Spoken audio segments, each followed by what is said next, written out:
Olá, vamos dar início à nossa segunda videoaula da disciplina de incêndios florestais do curso técnico em florestas. Hoje nós vamos falar sobre a propagação de incêndios. Quais fatores influenciam na propagação de incêndio? Vamos classificar os tipos de incêndios florestais que existem. Para dar início, nós temos aqui uma definição sobre os nomes dados às partes dos incêndios florestais.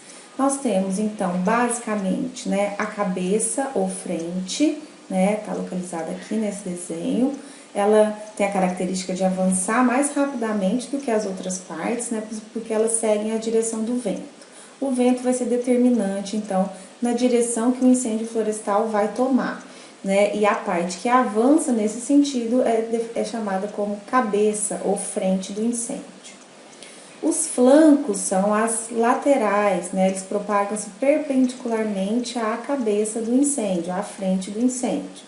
Geralmente avançam mais moderadamente, tem uma velocidade moderada, tá? O combate, o foco do combate são nos flancos, Na maioria das vezes, os planos de combate de incêndios focam nos flancos, tá? Nessas partes laterais. Aqui, no desenho, a gente pode observar o flanco direito, Aqui, o flanco esquerdo.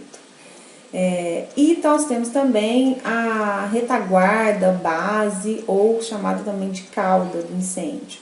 Se propaga em direção oposta à frente, à cabeça do incêndio, tá? Ela é contra o vento, então a propagação dela é lenta, Por vezes ela extingue por si só, sem haver uma necessidade de combate, tá? Justamente por ela estar contra a direção do vento. Essas são as partes, então, de um incêndio florestal. Nós temos, basicamente, nós vamos focar em 5 tipos, 5 fatores que influenciam, que influem na propagação do incêndio, que vão interferir, influenciar na velocidade, basicamente, de propagação do incêndio. São eles: o material combustível, a umidade desse material combustível, as condições climáticas, a topografia e o tipo de floresta, tá? São 5 fatores que vão influenciar na propagação dos incêndios florestais. Material combustível. Nós temos uma classificação do material combustível numa floresta. De acordo com a localização, a princípio, eles podem ser caracterizados como aéreos, superficiais ou subterrâneos. Os combustíveis aéreos são considerados acima de 1,80 m do solo, tá? Então, compreendem as copas e os galhos das árvores, tocos, musgos, arbustos que estiverem acima de 1,80 m, tá? Eles estão fisicamente separados do solo, como mostra esse desenho, São os combustíveis aéreos. Os combustíveis superficiais são os que estão diretamente acima do solo, imediatamente acima do solo ou do piso da floresta, são considerados como combustíveis superficiais, tá? A vegetação rasteira, folhas, gramas, o tronco, são combustíveis superficiais. E nós temos também os combustíveis subterrâneos, tá? Que podem ser os humus, as raízes ou o próprio solo, Quer dizer, eles estão abaixo do piso do solo. Então, de acordo com a localização, nós temos a classificação do material combustível em aéreos, subterrâneos e superficiais. Quanto ao tipo de combustível florestal, nós temos a classificação entre perigosos, semiperigosos e verdes. Os combustíveis perigosos são pequenos galhos, tá? Com um diâmetro abaixo de 1 centímetro, as folhas, os líquens, os musgos e as gramíneas que estejam secos, Então, todo material seco presente na floresta é considerado como um combustível perigoso, porque a temperatura de ignição necessária, para a combustão desses combustíveis, ela é menor, E, consequentemente, a velocidade de propagação do fogo, nesses materiais, ela é maior, E também há um maior calor e chamas intensas quando estão em combustão os combustíveis considerados como perigosos. Combustíveis semiperigosos vai estar aqui, vai estar ali no intervalo, entre os verdes e os perigosos. Semiperigosos, então, são galhos acima de 1 centímetro de diâmetro, troncos caídos ou humus que estejam presentes na floresta, tá? São materiais lenhosos ou em decomposição e compactados, que queimam lentamente, tá? Mais lentamente do que os perigosos. E aí nós temos o terceiro tipo, que são os combustíveis verdes, que é a vegetação viva, né? A vegetação verde viva da floresta, ela tem uma característica de ter uma maior umidade, tá? Então, se a gente for ranquear, né, o perigo, né, de propagação de incêndio do material relacionado ao tipo, seria então o perigo maior nesses perigosos, depois nos semiperigosos e por fim os verdes, tá? Também quanto ao arranjo dos combustíveis florestais, né, dos combustíveis presentes numa floresta, né, na ocorrência aí, no caso de ocorrência de um incêndio florestal. Eles são classificados de acordo com a continuidade, com a compactação e a distribuição vertical. A continuidade, então, quando eles são uniformes, né, eles favorecem a condução. O que é isso, né? Se a gente tem uma sequência, né, uma uniformidade na presença desse material, ele possibilita, né, ele favorece que a condução, né, do calor de um material para o outro, ele aconteça mais facilmente. Quando eles são descontínuos, né, por exemplo, quando numa área a gente tem no meio ali onde o incêndio né, a área onde o incêndio está se deslocando, a gente tem uma área alagada ou tem um afloramento de rocha, né, isso torna descontínuo o material vegetal, porque a área alagada não vai queimar, né, a água em si não vai queimar, a rocha, né, não vai queimar. Isso pode auxiliar, né, na eliminação do incêndio, do combate do incêndio. Então, descontinua, né, torna descontínuo o material vegetal, tá, dificultando a condução. Então, o material combustível ele pode ser, né, contínuo, de acordo com a continuidade, ele pode ser uniforme ou descontínuo, tá bom? Quando a gente fala de compactação do material combustível, né, quanto maior for a compactação, menos calor e mais dificuldade de propagação eu vou ter, né, devido à falta de oxigênio. Voltando na aula anterior, o oxigênio é um dos 3 elementos do triângulo do fogo, né? Então, se a gente tem a ausência do oxigênio, a gente não tem a combustão, certo? Então, quanto mais compacto, maior a dificuldade de propagação, certo? Quando a gente considera o arranjo vertical, né, qual a distribuição vertical desse material, a gente considera basicamente o exemplo de uma floresta de coníferas, de pinos, por exemplo, né, onde não há poda nem desrama. O que acontece é a presença de um material seco, né, um material vegetal com a umidade menor, no subbosque, né, na parte superficial da floresta, que uma grande quantidade desse material seco que facilita, né, a condução do incêndio, a condução do fogo, passando para a copa dessas árvores, tá? Então, eles apresentam grande quantidade de acículas, né, presas aos troncos, formando uma escada, proporcionando fácil acesso às copas, tá? Então, verticalmente, pensando na distribuição deste combustível. Com relação à umidade do combustível, a umidade do material combustível também vai influenciar na propagação do incêndio, tá? A umidade, ela é expressa em porcentagem de água em relação ao peso seco.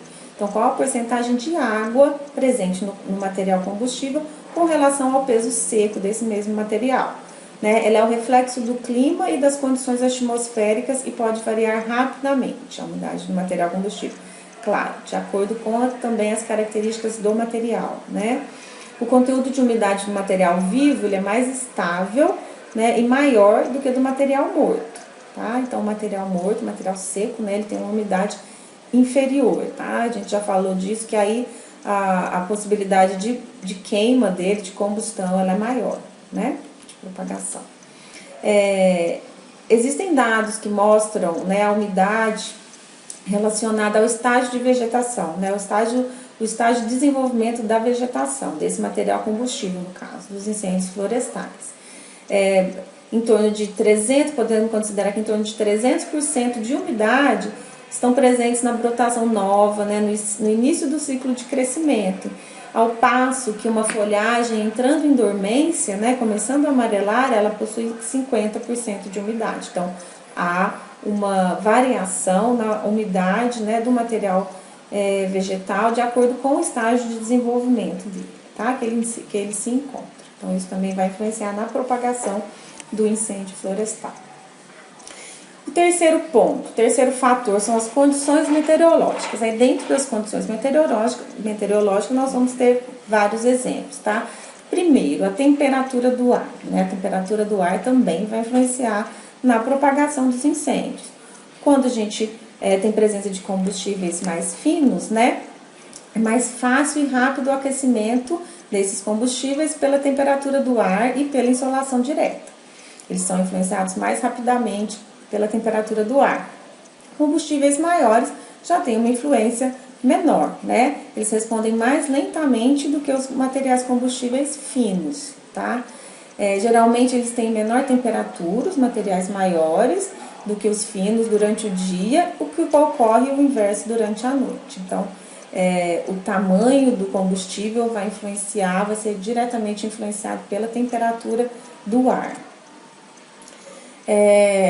Considerando a umidade relativa do ar, né? O material seco, quando ele está seco, ele absorve a água de uma atmosfera úmida e libera a água quando o ar está seco, né? Busca aí o equilíbrio, não é isso? A umidade de equilíbrio, para a umidade de equilíbrio, cada tamanho de material responde num tempo. A gente também tem aqui também uma média, né? Um tempo médio de resposta de acordo com o tamanho do material combustível, tá? Em diâmetro.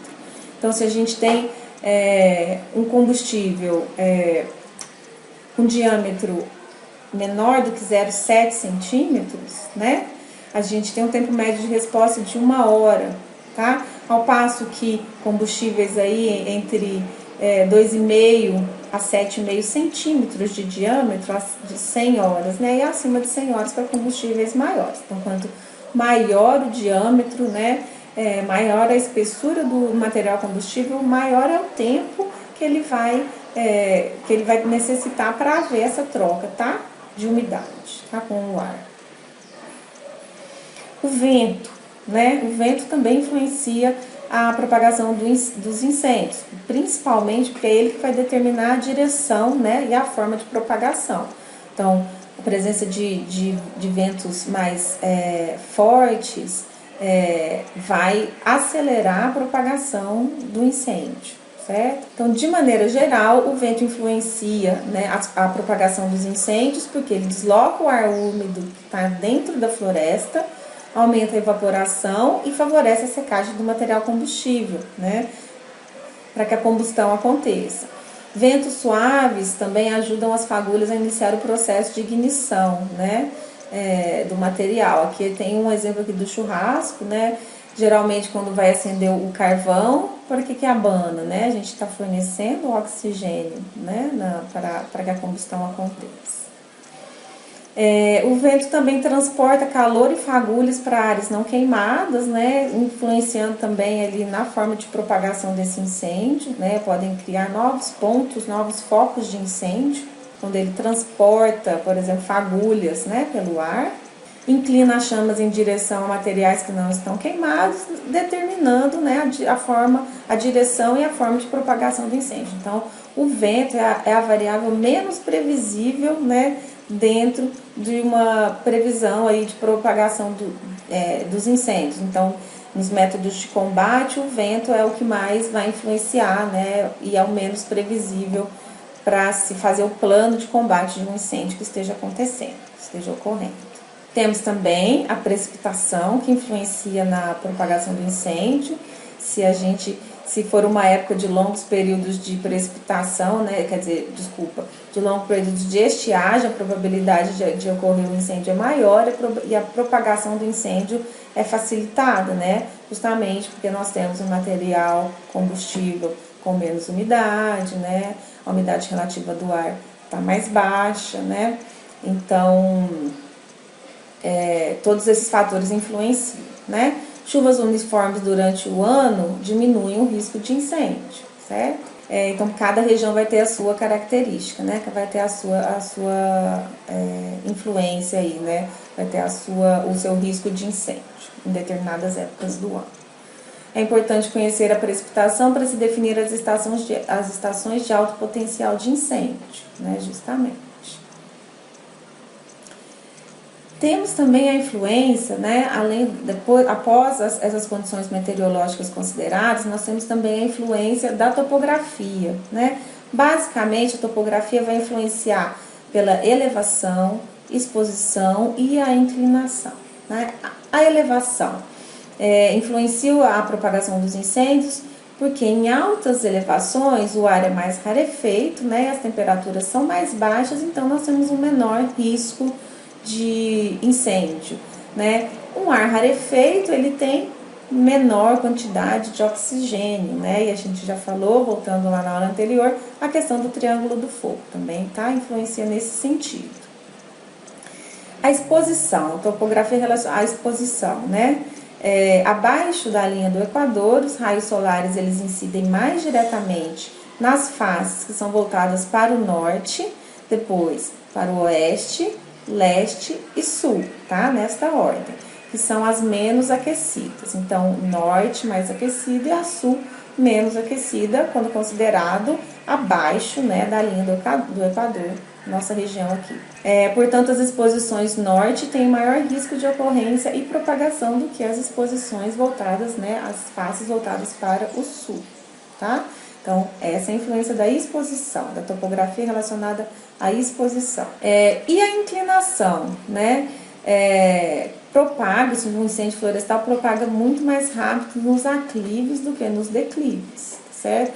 Porque a condução, né, a energia conduzida, ela sobe, né? Ela vai no sentido vertical, né? Para cima. Então, o calor ele sobe e vai alcançando novos materiais combustíveis que estão acima, né? Num aclive.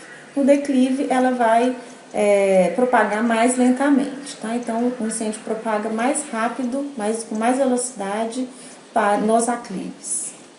Também o quinto item que nós verificamos sobre os fatores que influenciam na propagação de incêndio é o tipo de floresta, né? Então, o tipo de floresta, as características da vegetação que está queimando, né, que está em combustão, também influencia na velocidade, no tipo de propagação do incêndio, tá?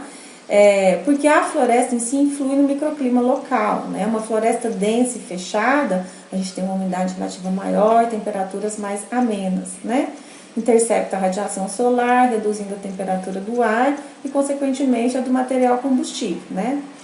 Funciona também como uma barreira, né? Evitando a livre passagem de correntes de ar e diminuindo a velocidade do vento em seu interior. Então, a gente está falando aqui de temperatura de material, né? Tá falando de velocidade do vento e a transpiração do material aumenta a umidade, tá? Então a umidade relativa do ar ela é maior no interior de uma floresta densa e fechada, certo? Quando a gente considera uma floresta aberta, né, ou rala, né, pouco densa, essa floresta ela permite a penetração dos raios solares e do vento. Aumenta a temperatura e, consequentemente, aumenta a taxa de evaporação, tá? Nesses casos, nós temos um maior potencial de propagação dos incêndios do que nas florestas densas e fechadas, tá bom? Quando a gente considera espécies florestais, quais as espécies que estão presentes ali naquela área, as coníferas, elas têm um maior risco de propagação, né? Um maior risco de incêndio do que as folhosas, tá? Por ter características como nós já exemplificamos quando a gente falou do material combustível quando ele é considerado no arranjo vertical, na sua distribuição vertical, tá? E quando compara as florestas plantadas com florestas naturais, florestas plantadas possuem um maior risco também de ocorrência e propagação de incêndios, ok? Devido a essas características que nós falamos anteriormente. Bom, são esses os fatores que influenciam, então, a propagação de incêndios. Nós temos uma classificação com 3 tipos de incêndios. Os incêndios, eles são classificados como superficiais, subterrâneos ou de copa, tá? Na prática, no incêndio florestal, podem estar ocorrendo os 3 tipos, né, ao mesmo tempo. né, concomitantemente as três classificações de incêndio estarem ocorrendo. O que seria então classificado como incêndio superficial, né? Eles propagam-se na superfície do piso da floresta, né? Então são superficiais, também considerado aí até 1,80 m de altura, né? Ele queima restos vegetais que não estão decompostos, as folhas e os galhos caídos. A propagação é relativamente rápida, a abundância de chamas, muito calor, né? São os mais comuns. Geralmente é o início do incêndio de copa ou até dos incêndios subterrâneos, tá? Os superficiais, que é o exemplo de um incêndio superficial. Então, a característica geral aí é considerado quando ele queima material combustível até 1,80 m de altura, que coincide com a classificação do material combustível que a gente fez no início da aula, né? Que a gente falou no início da aula. Material combustível superficial considerado até 1,80 m de altura. Incêndios subterrâneos, talvez muitos não tenham ouvido falar sobre incêndios subterrâneos, mas eles existem, né? Eles propagam-se através das camadas de humus sob o solo, tá? Abaixo do solo. Queimam então os materiais combustíveis classificados como subterrâneos, né? No início da aula. E esses incêndios não dependem do vento, o vento não influencia a propagação, né, a velocidade, a forma de propagação de incêndios subterrâneos, né, por um motivo óbvio, né, não temos vento abaixo do nível do solo. Ocorre geralmente em florestas com grande acumulação de humus e em áreas alagadiças nas épocas secas, né, porque o material que antes estava alagado na época de chuvas encontra-se seco na época, né, da seca. Normalmente são precedidos pelos incêndios superficiais, mais uma vez. Nós falamos que os incêndios superficiais geralmente causam, né, geram os outros tipos de incêndio. E a propagação de incêndio subterrâneo é lenta, justamente por não haver muita disponibilidade de oxigênio, né, no subsolo. Okay? Também tem características de não haver chamas, né, não existem chamas, existe pouca fumaça e é difícil a detecção e o combate de um incêndio subterrâneo, né? Porém, a intensidade de calor e a destruição da floresta, da vegetação, são altos, né? Eles vão, se a gente for imaginar um incêndio subterrâneo, está queimando as raízes, né, das plantas, né? Então, o prejuízo, né, a destruição é muito grande, certo? Aqui é um exemplo, né, que a gente não vê chamas, né, a gente não observa chamas no incêndio considerado subterrâneo, tá? Esse é o esquema que mostra como funciona um incêndio subterrâneo que pode estar acontecendo, ok? E o terceiro tipo de incêndio são os incêndios de copa, né? A gente falou então que o superficial é até 1,80 m, o de copa é considerado acima desse 1,80 m. A propagação do fogo é através das copas, tá? Quando ela acontece através das copas das árvores. Geralmente é precedido por um superficial, né, como nós já falamos, com exceção da ocorrência, por exemplo, de um raio. Um raio pode iniciar um incêndio, né, diretamente um incêndio de copa antes de ter havido um incêndio superficial. Há algumas condições para esse incêndio acontecer, né? Uma floresta densa, uma folhagem inflamável e a presença de vento. Porque a gente tem que imaginar que o incêndio ele vai estar passando de copa para copa das árvores. Então, as árvores têm que estar próximas para que esse fogo passe de uma árvore para outra, né? E ele ocorre principalmente em florestas de coníferas, tá? Nos incêndios de copa, a folhagem é totalmente consumida, né? Há altas taxas de mortalidade, a propagação é rápida, né? Mesmo que nós falamos que existe necessidade da presença do vento, né? Há grande quantidade de calor e o combate também é extremamente difícil, né? Quase incontrolável um incêndio de copa, né? É muito difícil você ter acesso, né, a esse material. Que, por exemplo, seria um exemplo de um incêndio de copa, que a gente observa que, né, aqui, a princípio, apenas as copas das árvores estão em chamas, né, que já consumindo todas as árvores. Nesse sentido que essa classificação que os tipos de incêndios acontecem simultaneamente, né, numa mesma área, certo? Bom, A referência bibliográfica dessa aula foi o livro também do Ronaldo Viana Soares e do Antônio Carlos Batista, Incêndios Florestais, Controle, Efeitos e Uso do Fogo, tá? Está disponível na biblioteca para vocês, ok? Na plataforma já vão estar disponíveis a atividade avaliativa, o quiz e o material de apoio, tá? Como de costume. Eu desejo para vocês então bons estudos e até a próxima videoaula.